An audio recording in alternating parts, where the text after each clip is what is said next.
Hey, what's up, everybody? Welcome to another exciting edition of Breaking the Fourth Wall. I am your host, as usual, Chris Wilde, and with me, as always, is first and foremost our resident author and all-around good egg with the black-pink lightsaber, Kristen Stovall.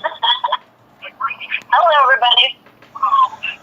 Also with us, as always, is the man with the plan who doesn't rhyme with Stan. That would be Eric Batista. You. And also joining us yet again 3 weeks in a row. He's making it a habit, folks. He might be moving in and sleeping on the couch. It's Mr. Dan Laria. Hello. All right. This week, we were going to... last week, we were supposed to talk about Mel Brooks. We wound up in Star Trek. You could see how they tie together like that. So this week, without fail, we are talking about Mel Brooks. Not because he's dead, he's not. We will talk about a death in a minute, but not Mel Brooks. He is alive and well. We just wanted to talk about satire comedies, and quite honestly, it's good to be the king, and he really is the king of the parody, as far as movies are concerned. But before we do, I wanted everybody to kind of give a moment of silence. Everybody does know that this week we have had a major tragedy out in Las Vegas, where a mass shooting at a country concert festival caused the death of over 59 people and the injury of 515. Plain and simple, we at Breaking the Fourth Wall and all of Realm of the Mist want to express our sympathies and condolences and our heartfelt prayers to the victims and their families and friends in this most grievous time. So I call for a moment of silence on that.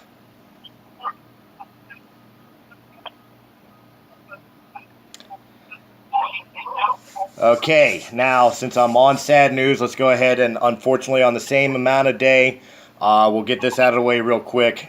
On the same day, unfortunately, music has lost another legend in the form of Mr. Tom Petty of Tom Petty and the Heartbreakers, who unfortunately suffered a heart attack, was rushed to the hospital, put on life support, had no brain activity function, and was finally taken off of life support, and unfortunately he has passed away at 66 years old. Guys, real quick, any thoughts or memories on Mr. Petty?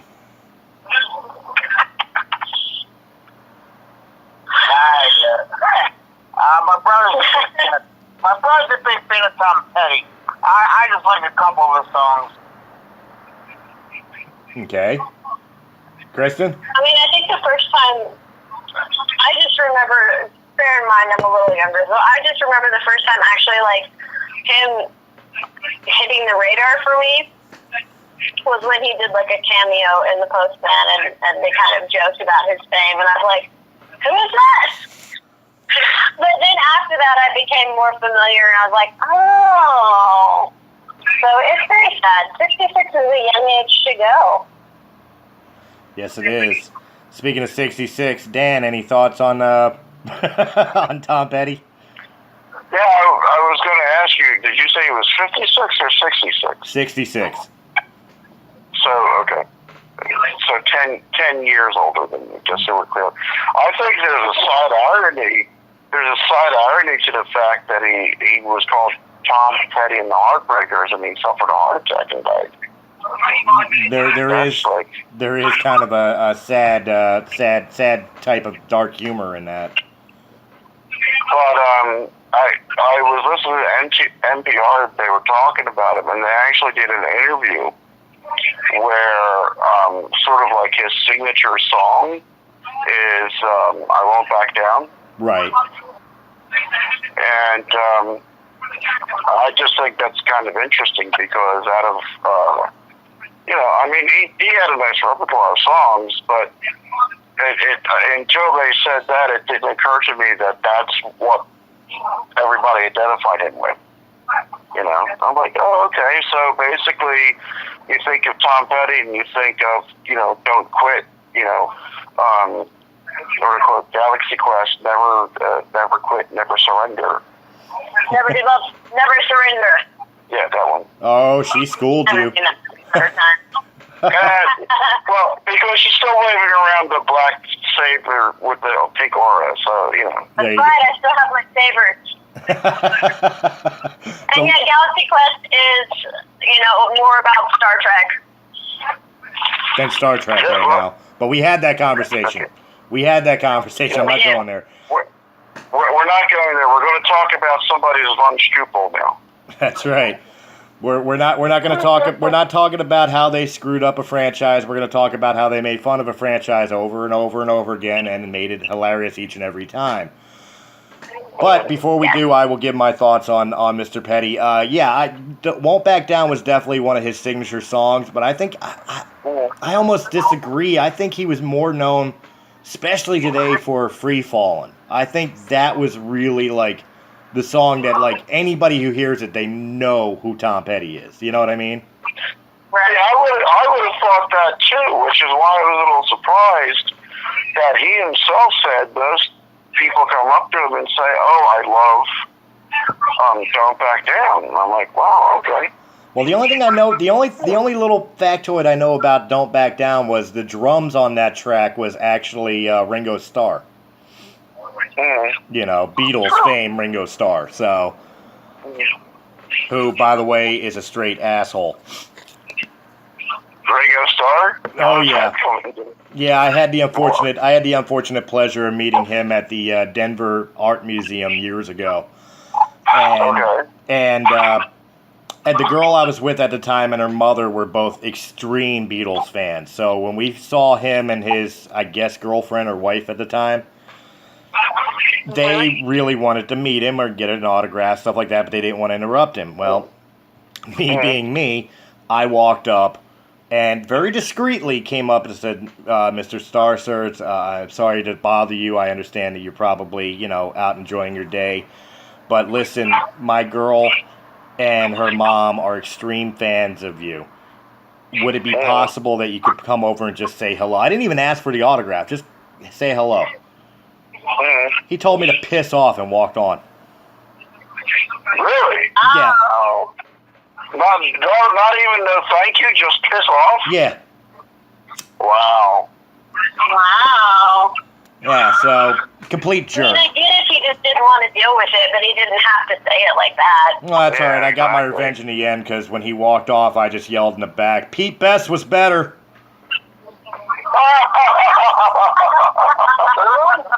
The original drummer of the Beatles before Ringo Starr. If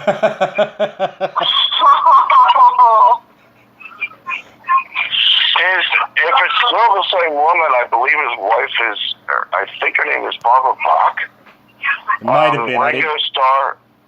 Yeah, Ringo Starr and Shelley Long and the woman who actually wound up becoming his wife were in a movie called Caveman, and they didn't talk throughout the entire movie. They did grunts and signs and paralanguage and stuff like that. And in the movie, he's got a crush on Barbara Bach, who winds up becoming his in real life wife.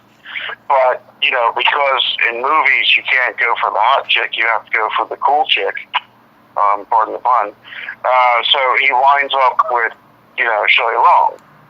And I'm like, okay, so in the movies, you wind up as Taylor Swift would say, she's the head cheerleader, I'm in the bleachers. You wind up with the person in the bleachers because that's the cool thing. That's the high moral road way to go, instead of just going for the hot bod person. But in real life, he wound up with the hot bod person.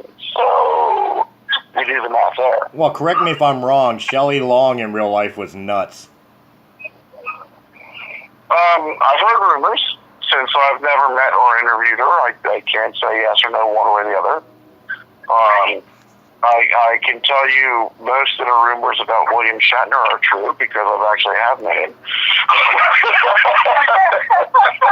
Well, it's funny you say rumors, and we'll knock this out real quick just because I kind of curious about these rumors.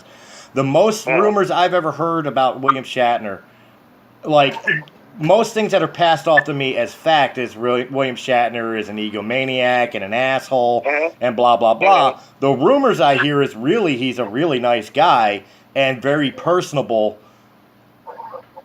Which ones are true, Dan? Well, I see. I've heard some nice guy stuff too. Yeah. Let me put it to you this way. And I can maybe make an explanation for him. From what I've heard, he was in a movie, and I don't remember which one. I don't think it was Star Trek. I think it was another one, where there was a special effects explosion, and explosions sometimes are real. Right. But they're controlled in theory. Well, this one wasn't controlled. The explosion went off, and it basically messed up his hearing in one of his ears for quite some time, so that he was always having a ringing in his ear. Okay, now I can vouch for how aggravating that would be behind the fact that I'm a very visual person. And Chris, you've seen me do this, doing live video that it's for professional wrestling.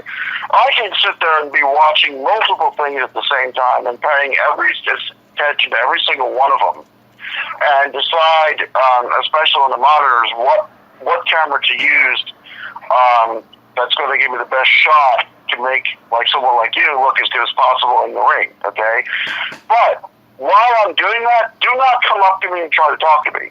Which I did all the time. Okay?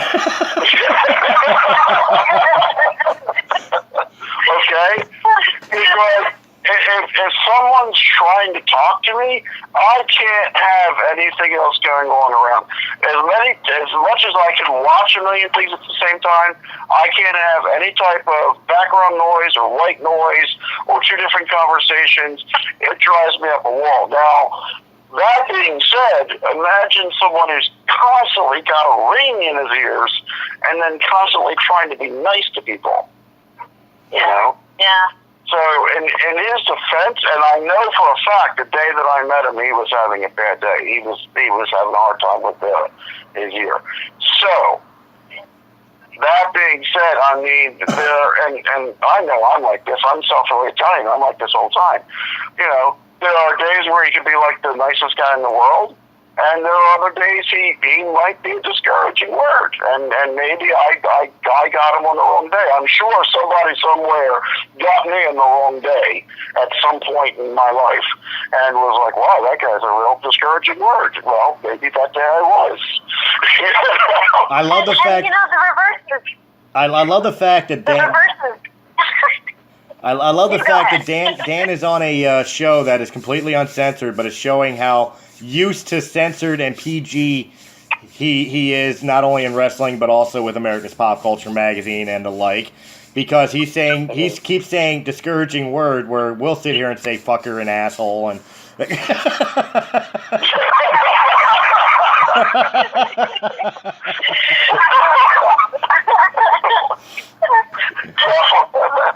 Yes, this is Radiocast, but we are allowed to curse on breaking the fourth wall. It's okay. What I was going to say is, go ahead. Just for the reverse, somebody could be super nice to, like a celebrity could be super nice to their fans and a perfectly lovely person, and then just be a really awful person in private life. You know, they could be abusive or whatever. So Shia LaBeouf. it's hard to, when you meet someone for a second, you can't really make a judgment call on who they actually are. Right. No, that's true, and I kind of give the benefit of the doubt to Ringo, because he probably was out on his date or whatever, you know, with his wife, trying to keep a low profile, and here I am being a dick, interrupting his time. You know what I mean? And I've given that devil's advocate to him. Nicer. He could have been nicer. You know. Were you being a dick, or were you? You said you went up to him very respectfully, so I don't think that's really being a dick. Right, but I'm saying, like, he's having a bad day. He's having a bad day trying to keep a low profile on a quiet day with his wife or something like that. You know, the last thing he wants to deal, or girlfriend, whatever she was at the time, he probably didn't want to be approached. I was the dick for approaching him anyway. Yes, I was respectful, but I approached him. You know what I say to that? Tough shit. Yep. Okay? Yeah. And I'll tell you why. If you want to be a public figure, then you have to go with the consequences. Okay? Yep. Yep. And it's perfectly okay to say, you know, I'm sorry, but I'm enjoying a day with my family. I'd rather not. He didn't have to say it the way he did. Exactly. That was a choice. Right. He made a choice to be the dick, not you. Yes. Well, of course, and like I've said on this story numerous times, I mean, I can understand he wanted to be alone or something like that, and yeah, maybe he took me the wrong way, even though I feel I was respectful. I mean, I said it to you guys the exact same way I said it to him, but you know, I look at it this way. Of course, I'm going to approach him regardless of whether or not he's trying to keep it on the down low, because how many chances are you going to get to meet somebody like Ringo fucking Starr? Exactly. Right. And there's ways to be that. Look, I'll give you a perfect example. The first time you and I ever met, okay, I'm in the ring in Morgantown, Pennsylvania, and I'm totally stoked out because it's the first time I ever get to do any of my high flying stuff because there's no roof there for me to worry about.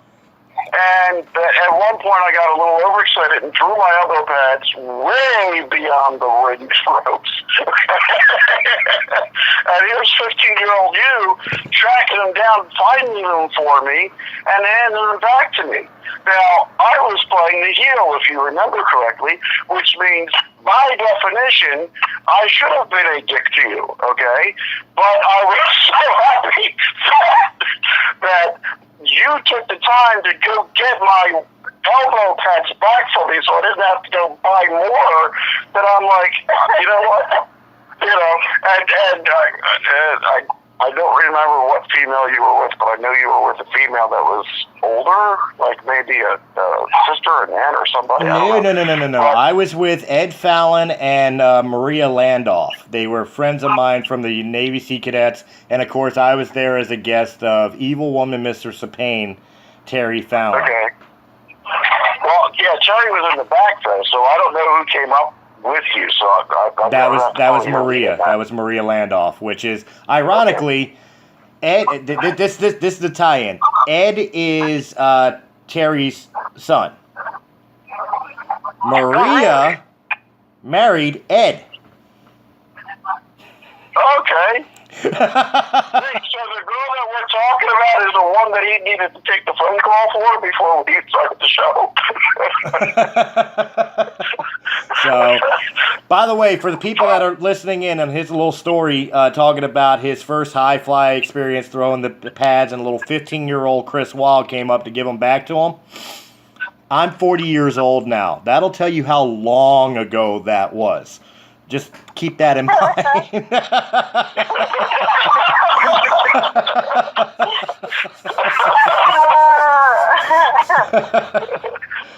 All right, speaking of how long ago that was, hey, we're going to talk about Mel Brooks tonight. Mel Brooks, even his lunch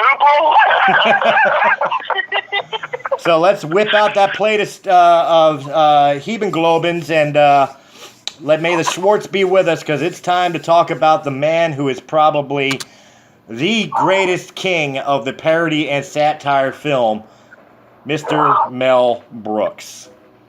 And let's not forget Abby Normal. She has to be mentioned at some point. 'Cause I ain't got nobody, and nobody cares at all. That's probably my favorite Mel Brooks movie. Young Frankenstein. I love it. Well, good. You can start off with from the first question I was going to ask. Let's start off with asking everybody, what is your favorite Mel Brooks movie, or the first Mel Brooks movie that got you into Mel Brooks movies? Young Frankenstein. Young Frankenstein. I remember watching that like every year around this time of year, and just growing up and loving it. And as I got older, some of the jokes made more sense, and it became even funnier.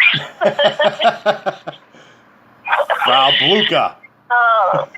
And it's now a musical, which I have seen, and the musical's pretty good as well. Nice. Yeah.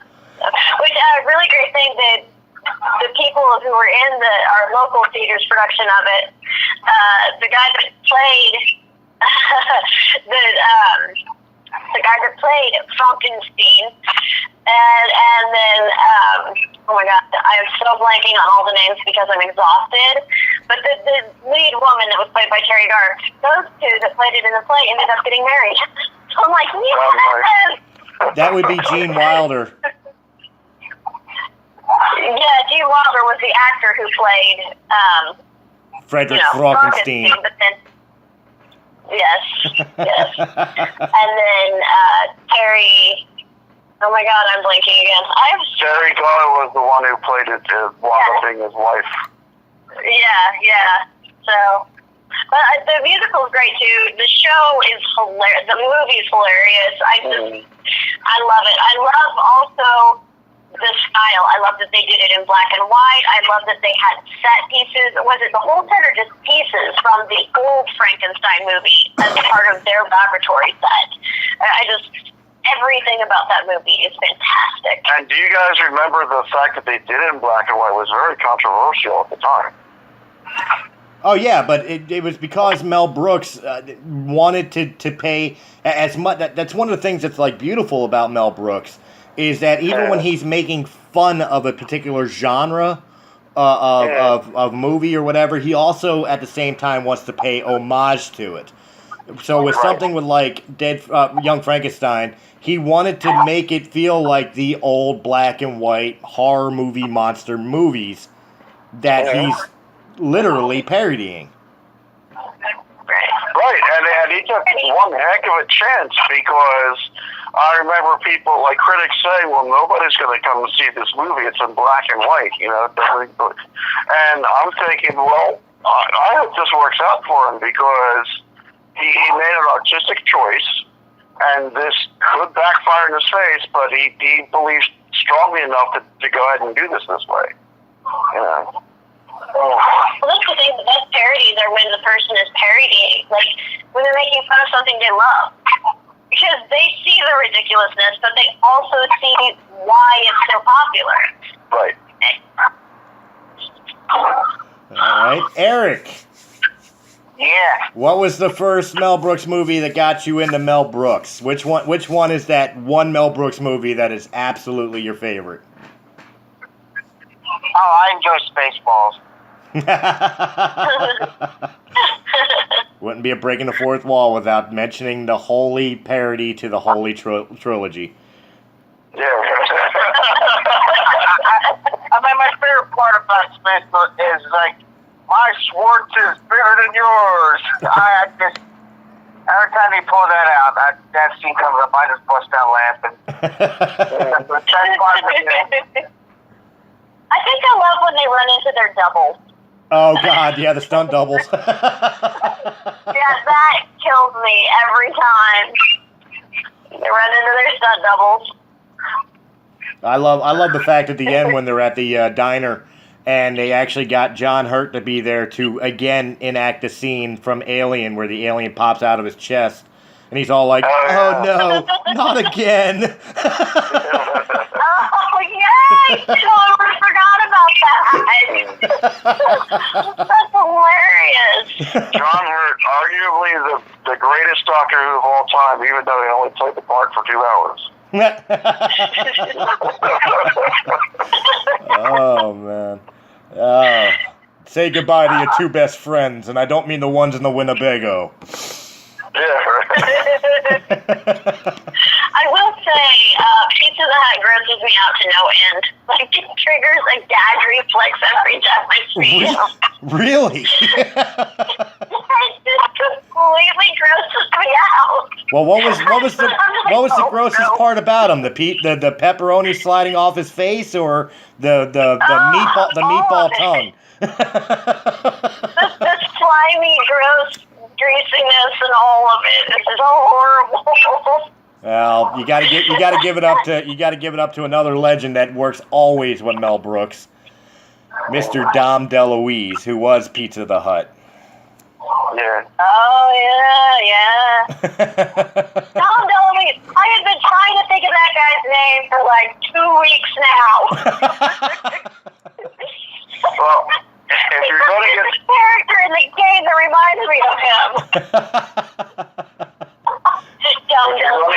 somebody that's going to play a character named Pizza the Hut, it better be an Italian. That's all I'm saying. Well, see, we are paying tribute to Mel Brooks, but we're mostly going to be paying tribute to his films. So we could definitely delve into Dom DeLuise, who has appeared, in my mind, in multiple films with Mel Brooks.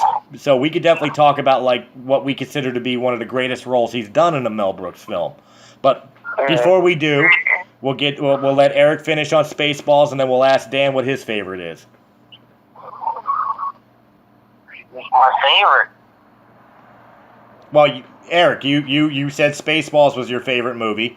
I was letting you finish your thought. I like Spaceballs. I like I said, that my favorite part is with the Schwartz. Oh, okay. Okay, well then, Dan. Yeah, you can elaborate. Yes, my Schwartz is bigger than yours. I was just making sure he was done before we moved on. That's all. That's fun. I was giving him his time. All right, Dan. What was the movie that made you a Mel Brooks fan? What is the all-time favorite standout?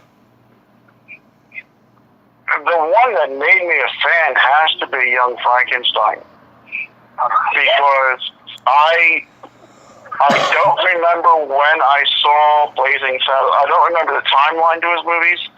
I don't remember when I saw Blazing Saddles. I don't remember when I saw what was it, History of the World. Right. Yeah. And Spaceballs came out after all of those, I'm pretty sure. Oh, it did. So, but the one that like made me say, and there's another one. Didn't he do one where he did an homage to Vertigo? Yes. High Anxiety. Yes, that one was funny as hell too. But I think the one that like totally sold me on him was Young Frankenstein, because I was a huge fan of Terry Garr, because she, sorry to mention it, she was in the Star Trek episode where they were trying to make the episode a pilot for Terry Garr and the guy that played Gary Seven to like be time cops, for lack of a non-sure way of explaining it. And so I'm like, okay, well, Terry Garr's in this, I'm definitely watching this. And I went not knowing what to expect, and to me, it was just the funniest freaking movie that I'd ever seen at the time, because, you know, I love puns and wordplay. Right. Okay? So when Igor brings the rain, It's pronounced Igor. And he thinks that he got it from some girl named Abby Normal. I totally lost it. I was like, oh no, I'm in. Gene Wilder. I mean, we got to give props to him as Victor von Frankenstein. Like, Gene Wilder took that role and just owned it. Yeah. Well, for knowledge, with all of it. to answer Dan here, Blazing Saddles came out the same year as Young Frankenstein, but came out first. So 1974, they both came out at the same time. Okay. And ironically enough, Young Frankenstein was his fourth film that he directed. I'm actually looking at the IMDb right now. He did 12 credited director films, starting with The Producers, ending with Dracula, Dead and Loving It.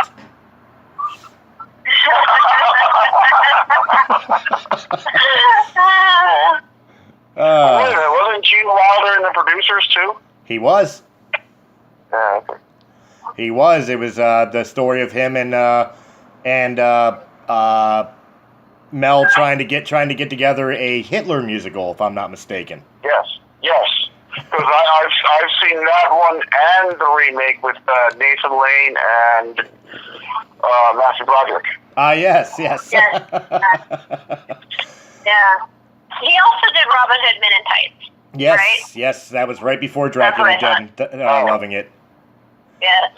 Robin Hood Men in Tights. I've always loved Robin Hood, so I did love Robin Hood Men in Tights as well. I don't know that is a good one also. Mel Brooks' stronger movies, but it is a good one. It is my second. It is that Robin Hood Men in Tights is my second favorite Carrie Ellis movie, next to The Princess After Bride. Princess Bride. Yes. Yes. But Princess Bride. I'm just glad it got mentioned. the movie that my mother introduced me to that made me search out Mel Brooks and all of his films. The first one I was introduced to, which to this day is still my absolute favorite, is History of the World Part 1. Okay. My favorite scene was just a short little scene, but it was when Mel Brooks was dressed as Moses, and he's talking to God, and God gives him the tablets, and he says, "Thank you, Lord, I shall give these laws unto thy people." And he's standing there with 3 tablets, and he's like, the Lord Jehovah has given unto you these 15, and he drops one and it breaks. Oh shit. 10 commandments. Right. Oh, it's been so long since I've seen this movie, but I remember that. Yeah, that was a great scene. Yeah. And then later they had a callback with him as Moses during the Roman Empire, when they're all running from the Romans, and they come to a stream, and they're like, shit, how are we going to get across? All of a sudden there's Moses, and he lifts his hands, and the stream parts. So they're like, great, let's go, and they're riding on and stuff like that, and then they cut back to Moses. All of a sudden he turns around, there's a dude with a crossbow in his back saying, give me your money. Moses was getting robbed.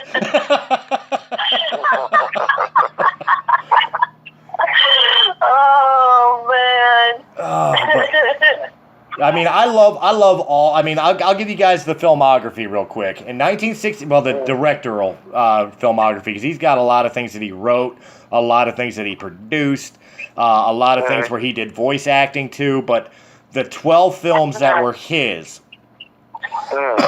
started with the producers in 1967. Then in 1970, he made a movie called The 12 Chairs. And then in 1974, he did Blazing Saddles, followed by Young Frankenstein. Silent Movie was 1976. High Anxiety was 1977. History of the World Part 1 was 1981. An Audience with Mel Brooks, a TV special, was in 1983. Spaceballs was 1987, followed by Life Stinks in 1991. Robin Hood Men in Tights in 1993, and then finally Dracula Dead and Loving It in 1995. Nice. What was the 12 Chairs about? I don't know. I don't think I've ever seen that one. Okay. An interesting fact about Mel Brooks, there's a Neil Simon play that is called Laughter on the 23rd Floor, and one of the characters is based on Mel Brooks. Nice. So you should look it up. It's the play is about this group of comedy writers who are writing for a fictitious show called the Max.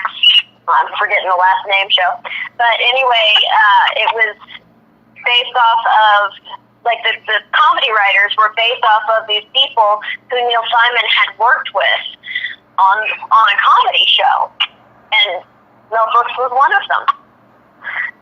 So that's an interesting thing. You could look up and get a copy of that script and read it if you wanted to, or learn more about it. I was in it, so that one was a lot of fun. Very cool. I just looked up a quick synopsis about the 12 Chairs. In 1920 Soviet Russia, a fallen aristocrat, a priest, and a con artist search for a treasure of jewels hidden inside one of 12 dining chairs lost during the revolution. So that's the little synopsis of the 12 Chairs. You wanted to know what it was about. That's what it's about. Yeah, I don't know if I've ever seen that one. I definitely never I have. haven't. All right, but again, we were like I said before, we are obviously paying homage to Mel Brooks, and to do that, we have to pay homage to some of the great talent that he has used in his movies throughout film. One of the ones that stand out the most is Dom DeLuise, who has never really played a leading role in any of Mel's films, but definitely always had a lasting impression as a supporting character. Usually some one-off He's character. definitely a really good character actor. He is. He definitely was. Yeah, he always plays these little quirky roles that, while they may not get any more than 10 to 15 minutes of actual screen time, you always remember them. You always remember that little scene. Is it ironic that Or you we're feel really grossed out because he's a giant pizza. well? Is it really weird that we're about to talk about our favorite Dom DeLuise role in a Mel Brooks film? But if I were to be honest, the one role that I remember him the most for is the voice of the Crow in The Secret of NIMH. Oh my God, it's true. It's true. Didn't he also voice the big yellow cat in An American Tail? I believe he did. Yeah. Yes. Yeah. No, the role that stands out the most for me that he played was the role he did in Robin Hood Men in Tights with that stupid lizard. He's got like the cotton puffs in his mouth and everything. I love it. Yes, the mob boss from Jersey. Yeah, I love it. He's like, oh, my lizard. Love that scene. It's so, I love it. I love him in that scene. He also guest starred on Stargate SG-1 once. Oh, did he? Yeah. It was pretty cool. I was never a Stargate TV show fan. I like the movie, but the TV show that's definitely new to me because I didn't follow it. Yeah. The movie was phenomenal. Well, but the funniest thing about Dom DeLuise is that as incredible as an actor that he was, and I agree with both of you in how good he was, is when I think of him now, I think of him as the father of the guy who played Selena Gomez's father in her Disney show.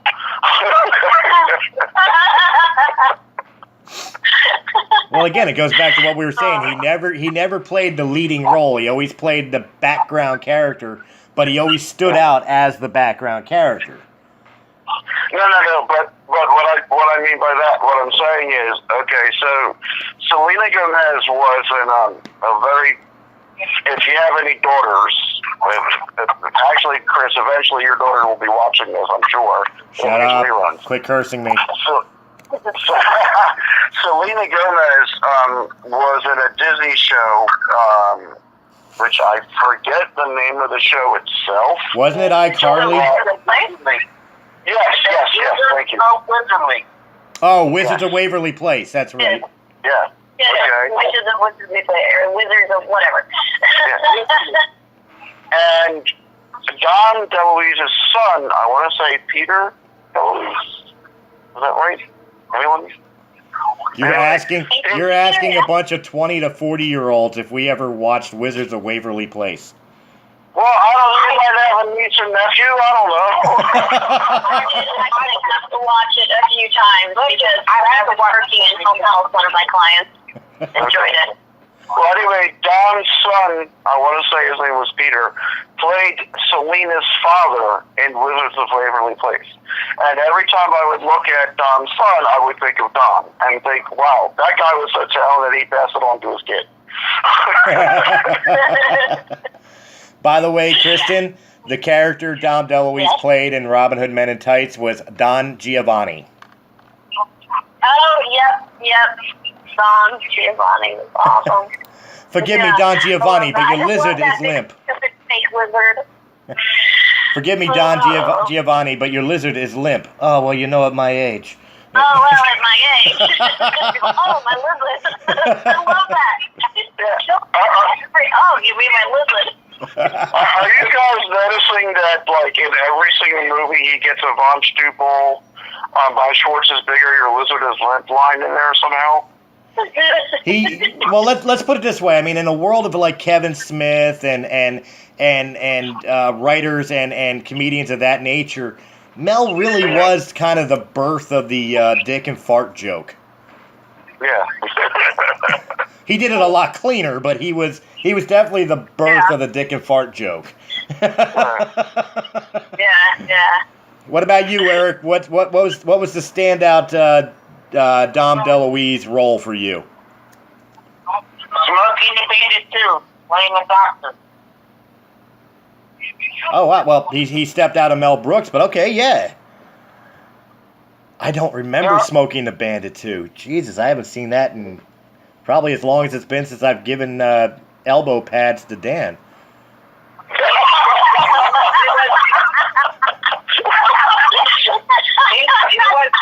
He was the doctor that was in the ambulance, and then they talked to him to come with them to go to the truck. And when he saw the elephant, he was like, "Oh, the preparation." Don DeLuise is a trip, man, in that movie. That's why I love it. Yeah. It's a shame he passed away, but... Yeah, well, that's the sad thing. Is like we're talking about an actor-director in Mel Brooks who has created some classic movies.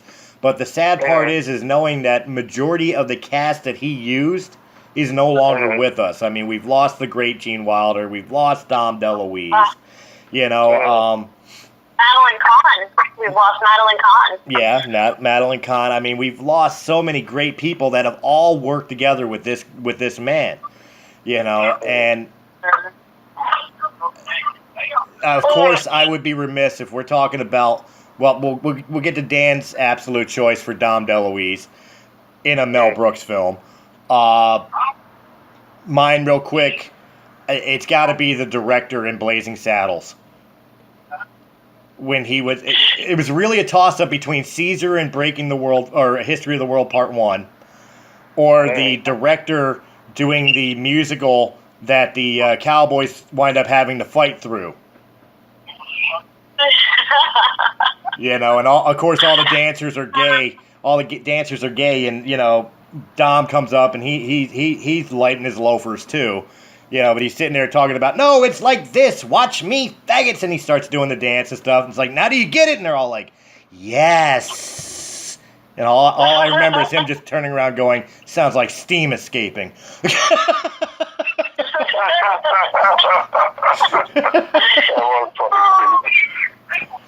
was a funny scene. Oh, my God. But what was your standout for Dom there, Dan?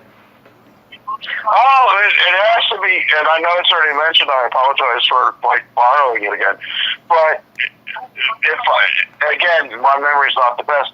But didn't Kristen say that there's a scene in Men in Tights where he's playing Don Guanella or whatever Don Giovanni? Don Giovanni. Yeah. And he takes the cotton out of his mouth. Am I remembering that scene correctly? Yes. Like, oh, okay. Sorry, I've been to the dentist. And sell this cotton. And the reason why that scene stands out for me is because in The Real Godfather, I mean, that's what he's doing. That was the whole reason he spoke like that, is because he did have cotton balls in his mouth from going to the dentist. Yep, in the original Godfather. Yeah. So if you pardon the pun, when Dom DeLuise breaks the fourth wall and pulls the cotton out, again, that's my type of humor, okay? When something's going to be funny because it's an inside joke, and if you know the joke, you're going to laugh your ass off, okay? Whether anybody else does or not, doesn't matter.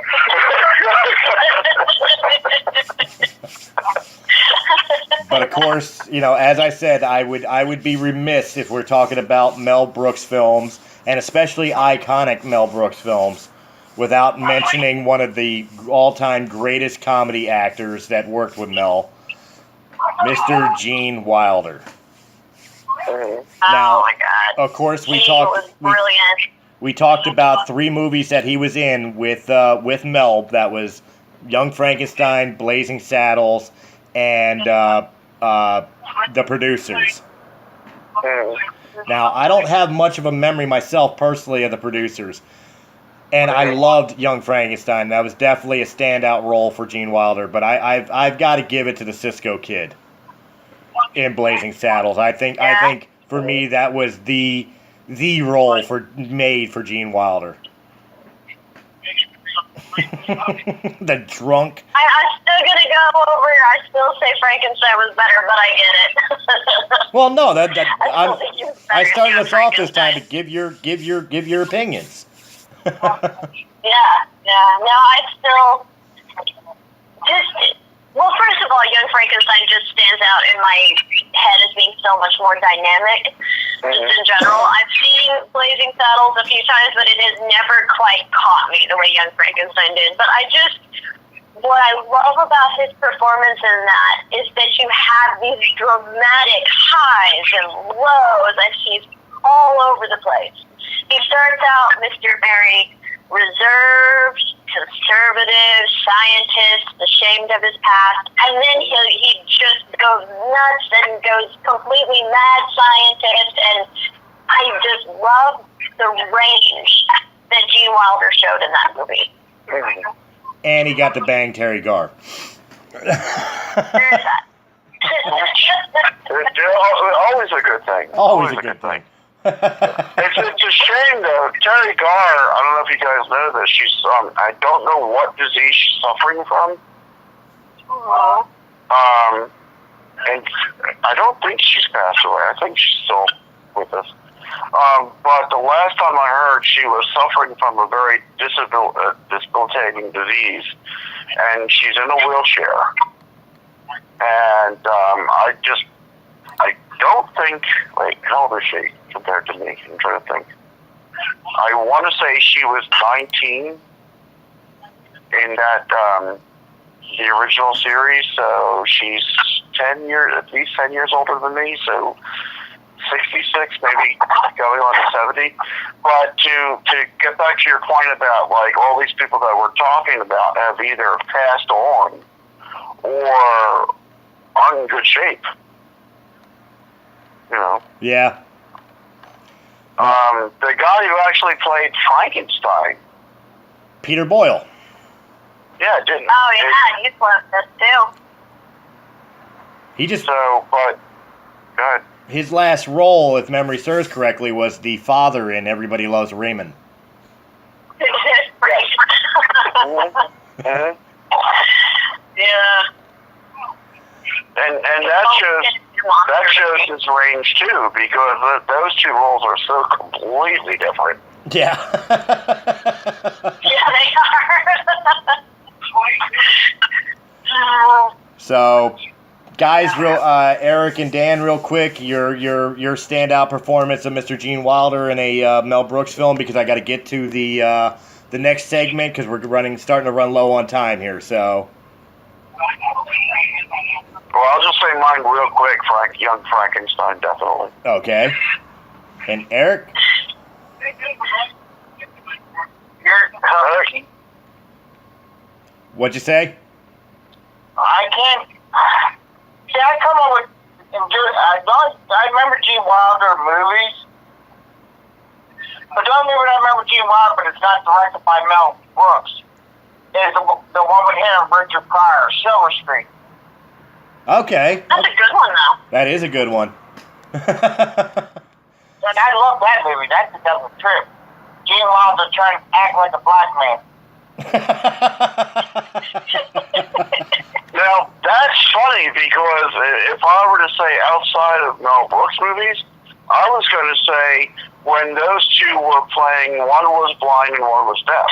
Oh, Hear No Evil, See No Evil? No Evil. Yes. I love that movie. Now, see, I would have mentioned the iconic Willy Wonka and the Chocolate Factory. Right. Well, that was good too. You know the part where he tucks in, like, just he falls forward and rolls when Willy Wonka first comes out? Yeah. He ad-libbed that. None of the kids and the actors knew he was going to fall down like that. So a lot of the reactions were genuine. Oh, nice. Wilder just decided to do that. Well, at the risk of starting the Inquisition, which sorry, that's a History of the World Part 1 joke. Watch the movie, you'll understand the Spanish Inquisition. I have made a promise for quite a while now to Miss Kristen Stovall that I had purchased and read her first book, Soulbound, which is book 1 of a trilogy she is working on. So book 2 is available, but book 3 is in production. It's part of the reason why she disappeared for a little while on us on Fourth Wall here is because she's been working on that book. Mm-hmm. Yes.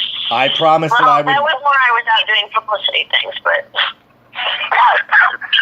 And if you've heard past shows, you know that I'm trying to talk her into writing a 4th book. Well, the promise was, obviously being a teammate and family member here in Realm of the Mist, of course I was going to buy her book, and she autographed it to me, of course. Mm-hmm. But I promised that I would read it and give a review. Well, as of last weekend, I had finally finished Soulbound. Because of the fact I run a company, it took me a little longer to read it than I wanted it to, because of the fact that, I couldn't just sit down and read nonstop as I normally would with books. In fact, I got yelled at by one of our normal panelists, Brian Miller, today, actually, because he asked me if I had finally read Star Wars The Lost Star, since I found the book and finally picked it up. And I'm like, dude, I just finished Kristen's book. I haven't even started any other books yet. So because of the fact that some of the people on the panel and some of you listening in on both Radiocast FM and on YouTube may want to actually pick up this book and read it for yourself, I'm not going to go into any spoiler territories. I'm just going to give my impressions of the book itself. So I'm not going to go into any types of details about the characters or anything of that nature. You can pretty much find those types of synopses at Kristen's Facebook page, which she will give at the end of the show.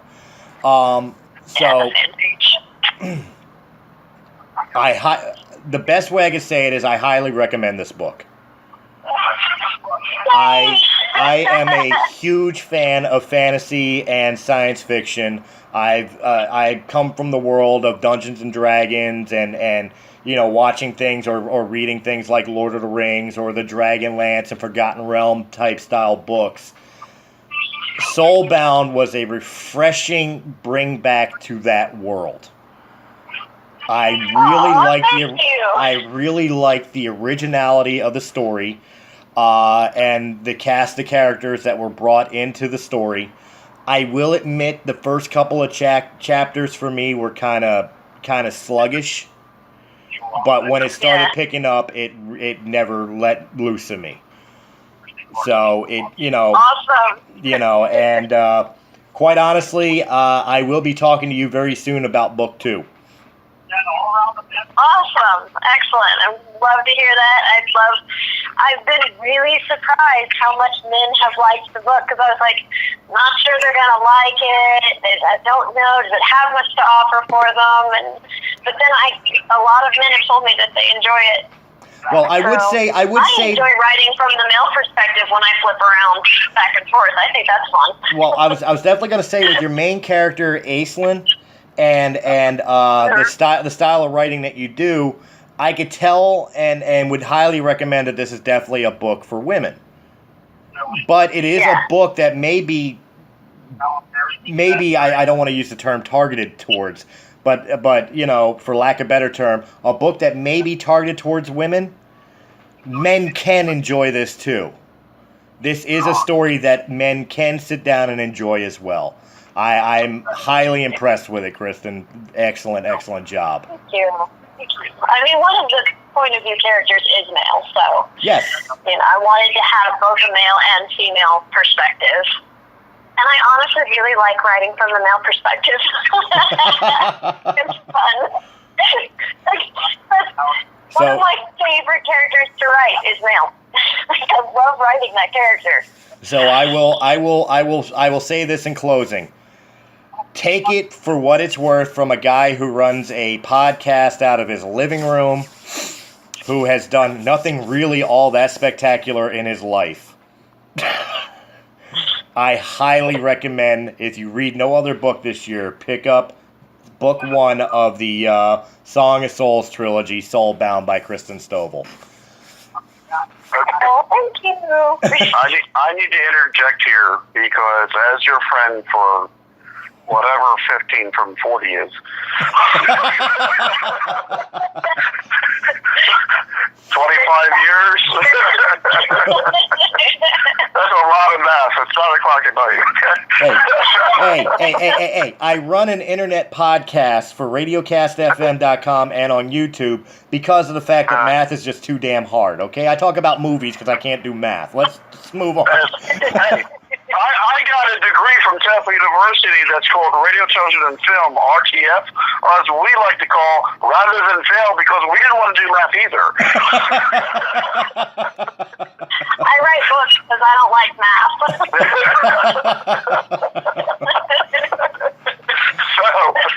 But let's go back a moment to the way you described yourself.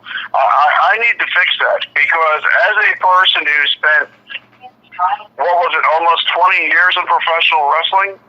Oh, say it right. Say it right. You know how you say it. Well, I don't remember the exact amount of years you did it. Well, I retired in 2000. I retired in 2012, and I went in 1997. So.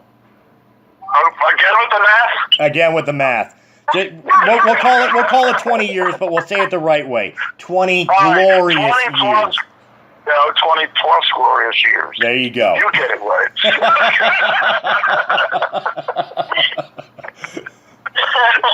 Longest job I ever had. That being said, you were successful in two coasts, okay? One of the most famous indie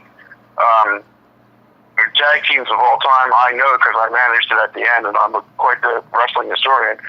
So you're more than just a guy who does a podcast out of your living room. You're an established personality in and of yourself. So if you're going to give somebody a glowing recommendation to read a book, get it right, son. That's number one. Number two, if I can interject here yet again. Go ahead. Wild, your birthday twin, who is an avid reader herself, okay, Christine Elizabeth, and has a completely different, interest in reading than you do, also gave Kristen Stovall a glowing review of that book, okay? So, two different people from two different shows, even though you guys are birthday twins. Well, actually, I'm even going to change that a little bit, because Christine Elizabeth was actually directing our bits in the Outlaws Den.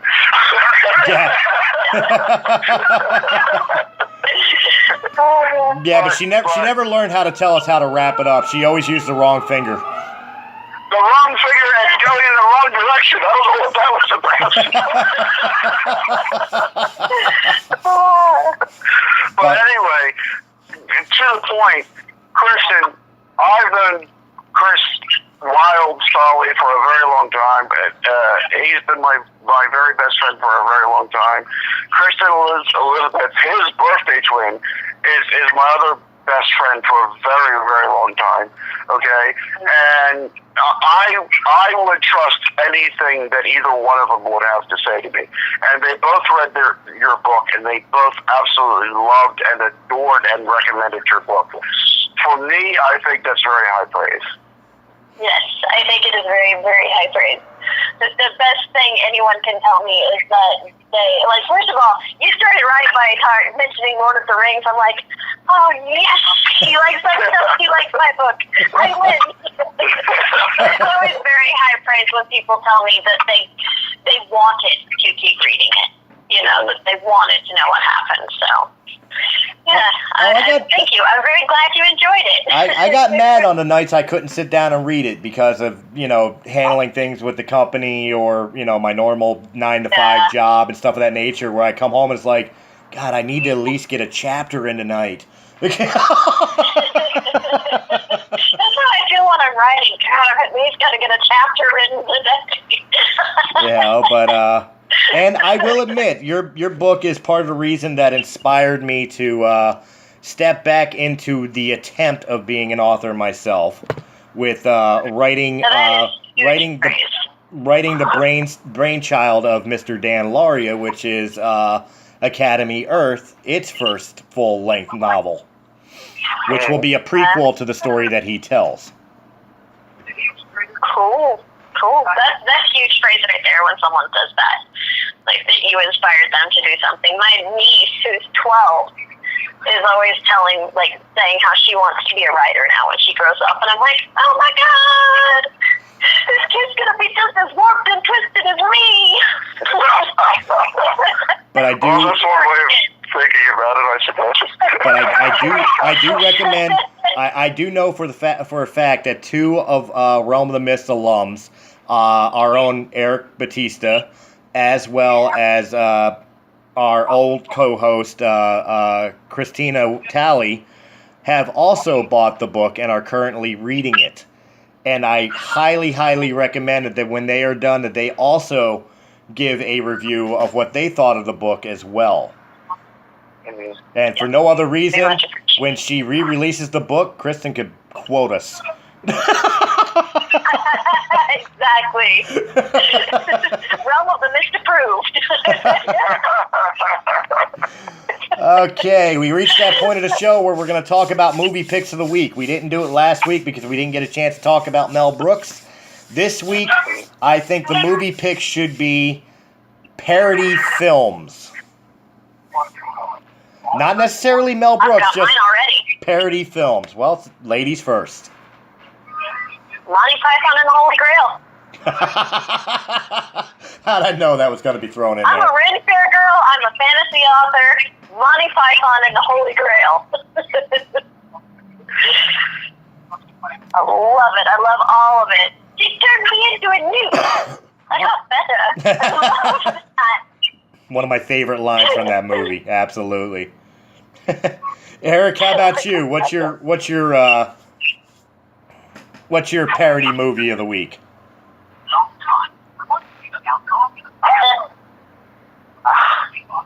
I don't know if you would consider that parody. Y'all might laugh or whatever. I was starting to think. I want to have the movie I kind of like that I have and I enjoy watching it is The Birdcage, Robin Williams and Nathan Lane. There you go. I think that movie. I don't know how many times I watch it. It still makes me laugh. And the shit that cracks me up is what's name's in the kitchen singing Gloria Stefan's song. And one time he was like, "What are you doing?" He's I like that. It's just a hysterical movie. I'm just sorry. It's It's hilarious. Dan, your movie pick of the week. Yeah, I don't know if that's a parody, but I agree with him. That is a funny-ass movie, and I definitely did Monty Python. I'm going to go all the way back because that's what I do. It's the first one I ever remember being a parody movie, Airplane. Oh, wow, yes. Because to me, what do you call me, the Godfather? The pop or something? Something like that, yeah. The Godfather, I think it was. Yeah, because last week you called me the Godfather of pop, and I did Elvis Presley. Yes. Instead of Marlon Brando. Okay. But I would say Airplane because as near as I can remember, that was the first one. So it's sort of like, you know, the Godfather or the grandfather or the father of all parody movies. That definitely works for me. I can actually play off of that too, because my parody pick of the week, you know, we've talked so much about movies like Galaxy Quest and stuff of that nature, which are great parodies. Spaceballs. Yeah, Spaceballs, which are great parodies of like Star Wars and Star Trek. But I think one of my all-time favorite parody movies that I'm going to recommend this week is the original Hot Shots with Charlie Sheen. Okay. Yeah. The absolute blast on Top Gun. Again, also with Carrie Ellis, kind of playing the Iceman role. Yeah. Oh, the Val Kilmer role. Yeah. Do not. What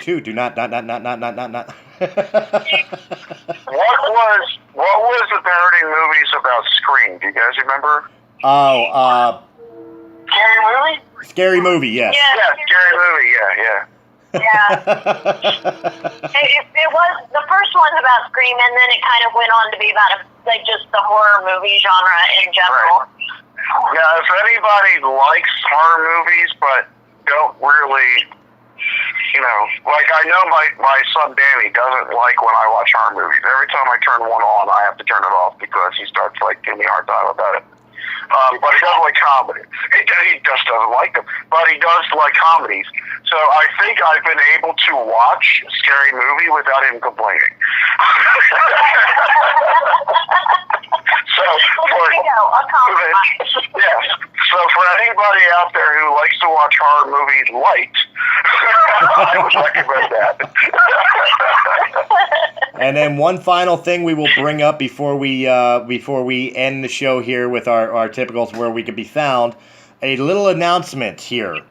At Realm of the Mist, of course, you may have realized that we are going through a little bit of a transition. Unfortunately, some of our members have had to step away temporarily for various reasons, which does mean that we have lost a couple of our shows that we normally do on occasion. We used to be able to put out at least a show a day. Of course, That Trans Geek Girl, Anime Asylum, Gaming XP, shows like that are not permanently gone, but are on hiatus because their spots are still there. Those people are those members are definitely welcome back when they are finally able to come back.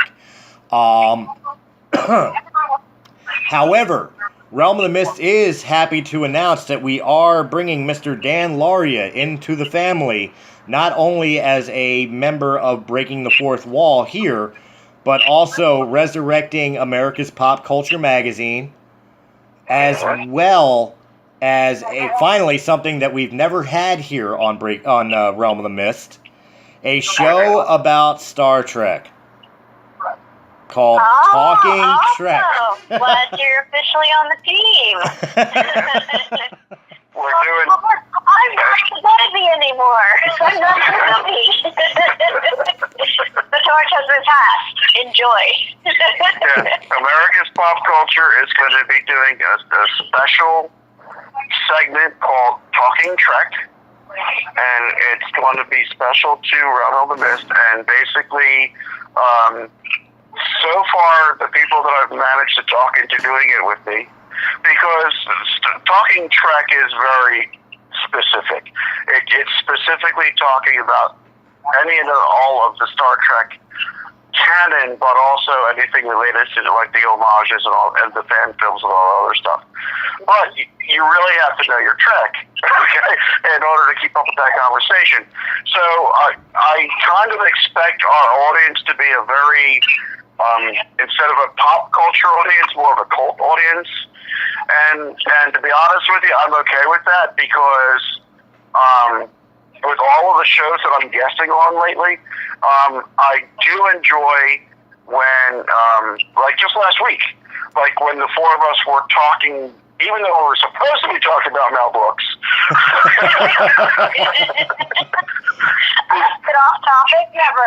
Because of my influence, we wound up talking about Star Trek most of the time. I apologize for it, but I don't at the same time. Okay? Sorry, not sorry.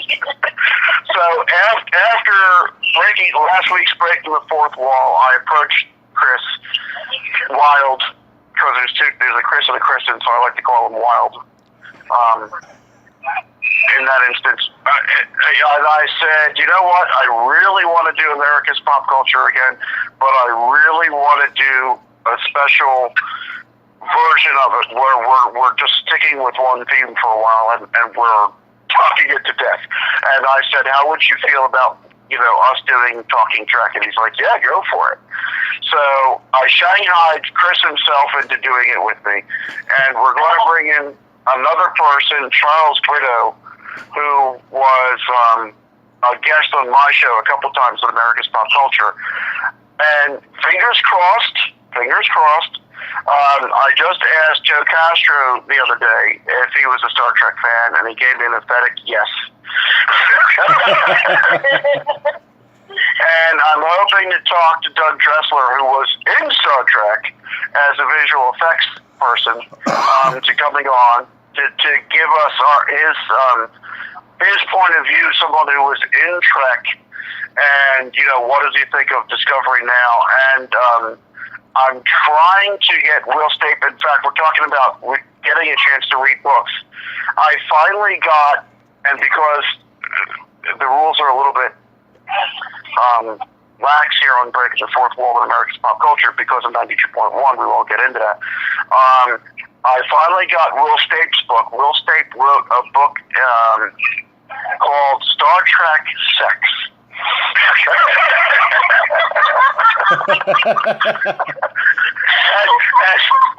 The Life and Times of William Shatner.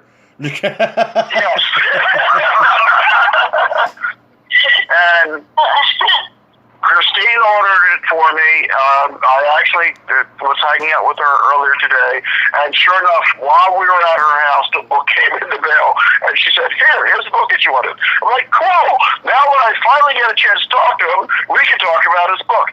He wrote a couple of episodes in, I want to say, Next Generation and Deep Space Nine, and he wrote this book specifically about all the sex that happened in Star Trek. Him and I have been playing phone tag forever. It seems like every time he's free on Facebook PM, I'm not, and when I am, he's not. So, but I'm going to try and get him involved in this also, because I just think it would be a hoot that if we not only are we talking about Star Trek with Star Trek fans, but we're talking about Star Trek Discovery, okay, and where it fits in the Star Trek universe with people that are actually in Star Trek. So everybody keep your fingers crossed. I hope this winds up being a thing. Yes, ladies and gentlemen, I got shanghaied into talking Trek. The Star Wars guys will be talking Star Trek.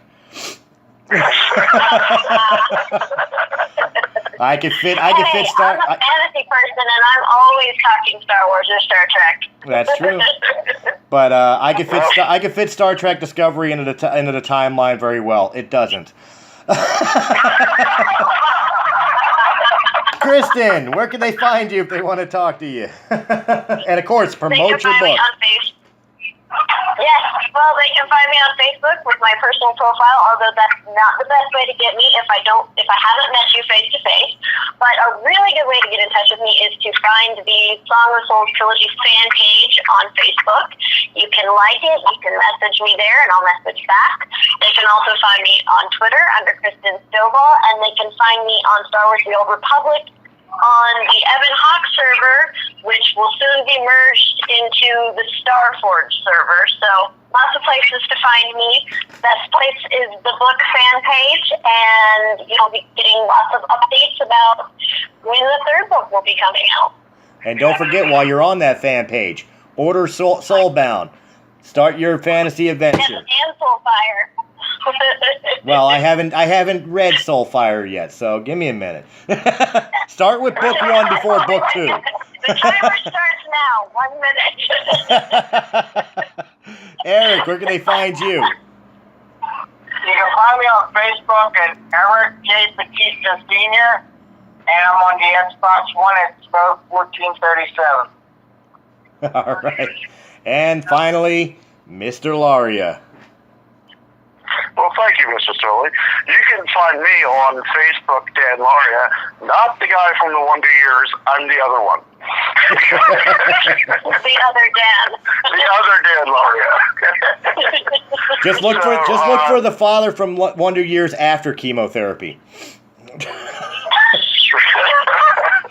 Oh, no. I'm sorry, I had to.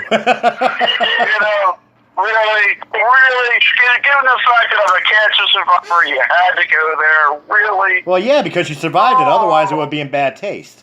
That's true. So anyway, Facebook Dan Maria. While wrong show.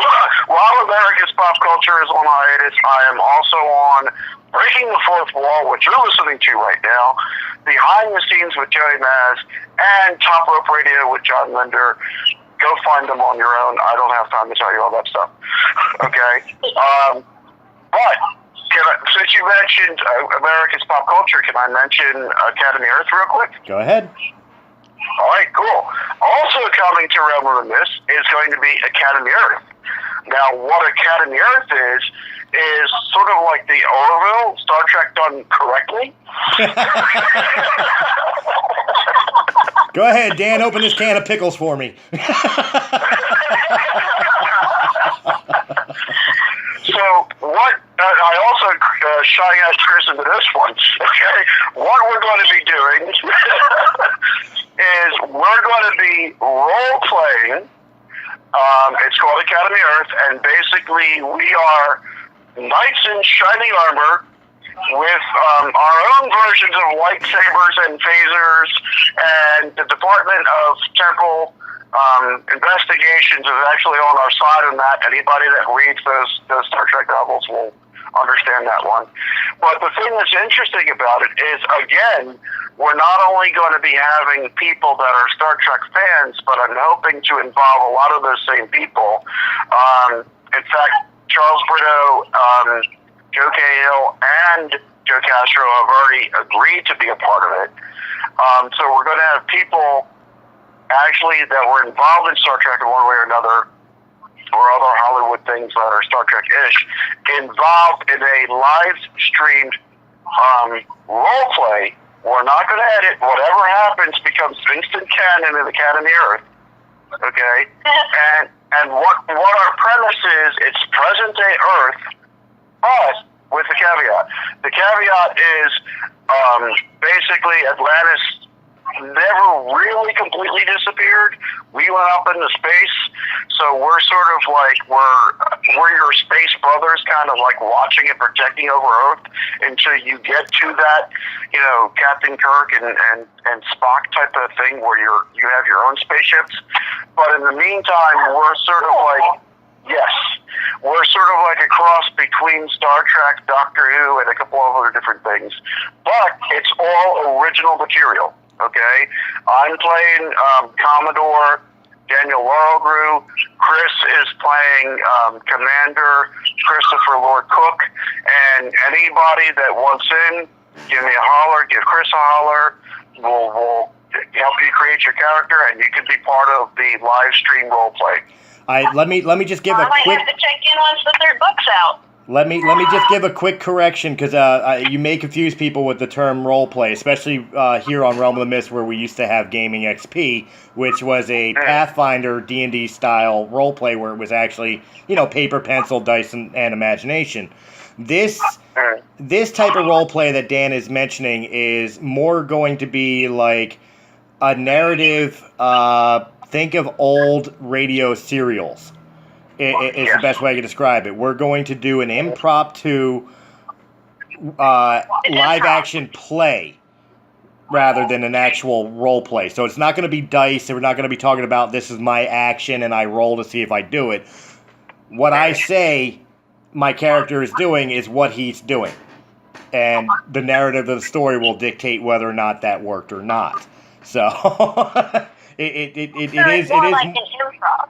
It's like an improv. It's more like an improv than a role play game. Oh, cool! Yeah. Well, once the third book's out, I might have to talk to you guys about that. But I'm being strict with myself about what I get to do outside of write that book. And right now, she's restricted to breaking the fourth wall. Yeah.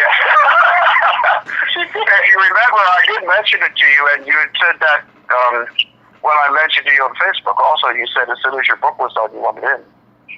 Yeah, that I would definitely be interested in doing it once the book was done. And once the book's done, and then like the publicity, because there's like a few months after where it's just like constantly busy. So. All right, guys. Oh, that sounds very cool. We are definitely over time here. I do apologize to RadioCast FM. This is the reason why we pre-record, mostly because of my foul mouth, but also because of the fact that sometimes we just go a little over. In the 2-hour time slot, we will have another Realm of the Mist show filling that time. Since we went a little over, I may choose something. I think this time around, Eric, with your permission, I think the second hour will be one of the Rant Nation shows. Would you like number 1 or number 2? It was your show. You can do it after. All right. So stay tuned on RadioCast FM. Excuse me. Wow. I verped on that. Stay tuned on for the second half where Eric Batista hosts you in a little bit of us bitching about things we just do not like. Called Rant Nation. Guys, thank you very much for joining us, and we'll catch you next week. I haven't decided what we're going to talk about yet, but I promise you it'll be entertaining. I'll talk to you later. Bye-bye. Bye. Bye. And we are...